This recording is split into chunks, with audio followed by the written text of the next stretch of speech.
everyone, welcome to my channel. This is Jelaine and this is my first reading vlog. So for today's video, we're actually going to talk about the books I read this week. And just a quick warning that this video might contain possible spoilers, and also I'll be using taglish, which is Tagalog to English. So the first book I want to talk about is Sophie Mackintosh Blue Ticket, and I got this book from Big Bad Wolf. It's a dystopia. And this book follows Kala, is a blue ticket woman, who actually they have this kind of system in the book where the girls are being sifted on the first day na nag-bleed sila. They are being sifted through a lottery system where you don't know what kind of ticket that they will get, if it's a blue ticket or a white ticket. So a blue ticket is where you won't get pregnant, you can do a lot of things in your life, just have fun without worrying about anything, being a parent or whatsoever. And then white ticket is where you can get pregnant, ganyan, and all that stuff. And men here are not being sifted. That's why I took this book and wanted to read it. I gave this book 2 stars for a lot of reasons. So what I like about this book is the exploration about motherhood and free will, I would say. I didn't like very much in this book is there's no character development actually. I would say, like, after she did this thing where she got herself pregnant, I was hoping her character would change. Shala got jealous of the white ticket women who have babies and she wanted to have her own. But what happened to her is she focused more on having the baby, how to take care of it, know what's gonna happen, and she wanted to experience holding a baby's hand. I mean, which I can relate. I'm already a mom too. That's very understandable. It's just that I don't see any improvement of her character after that. And the thing is, after all this hardship that she experienced, at the end of the book, she just went back to the system without her baby and stay as a blue ticket woman. I was hoping to, understand why they have this kind of lottery system, but it's just mostly about how the character will survive after she was banished from the city. So I think it's a little bit flat. So I was hoping for a more, drastic, dramatic change or a mind-blowing kind of ending explanation why they have this kind of system, and maybe if she has any other reasons why she wanted to experience, like motherhood. But as what it says here on the book, that it doesn't matter what kind of ticket she will get, she's still gonna be, curious about the life of this other woman who got a different ticket. Yeah, so I gave it 2 stars.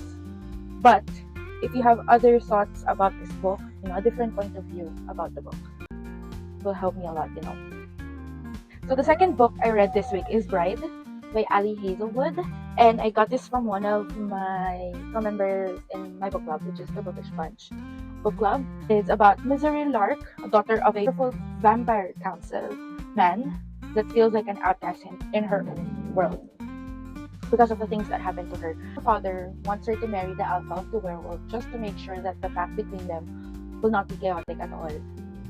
It's like a fake marriage. I think they have to be married for at least a year, and then after that it's done. But they ended up falling in love with each other. Enemies to lover kind of story, vampires and werewolves that is involved in the book.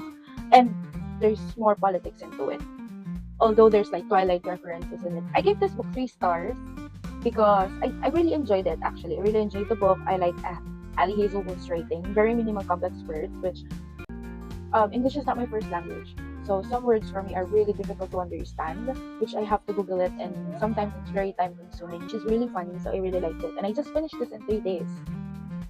The only thing I didn't like about this is the knotting part. It's still funny to me in some point. I just can't imagine it because of a lot of things. Maybe for some, they have this different kind of imagination. So if you don't know what knotting is to a werewolf, Google it and you'll understand why I didn't like that part. But overall, I liked it. And the spice level for me is 2, but then it came to the knotting part, which is a major turn off. Really didn't like it.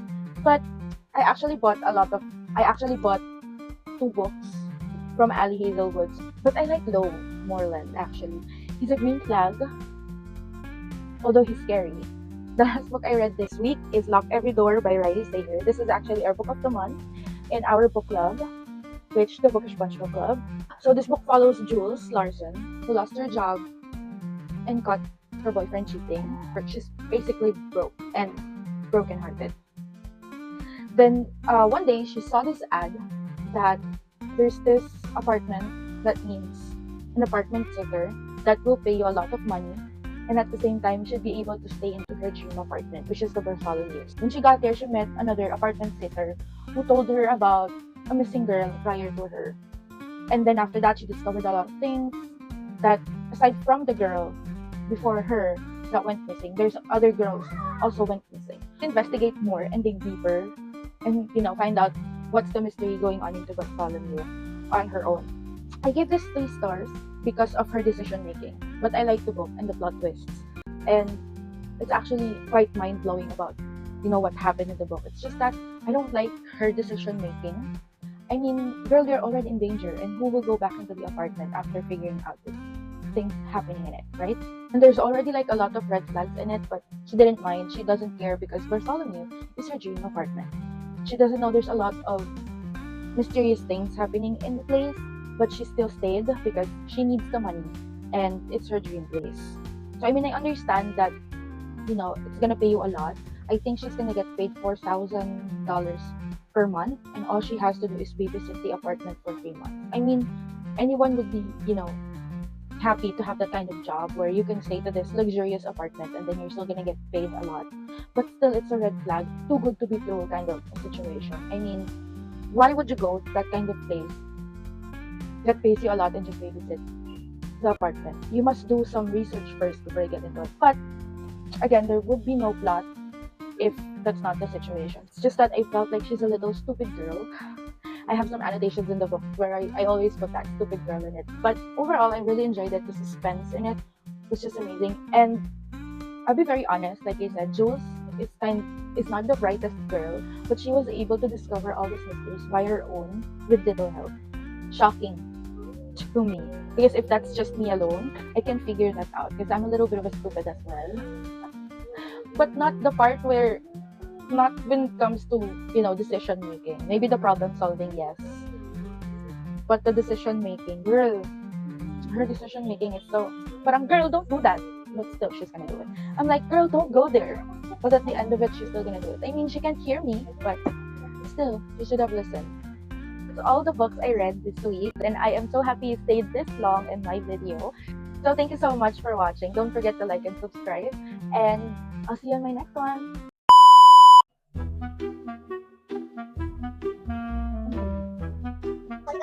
A daughter of a power.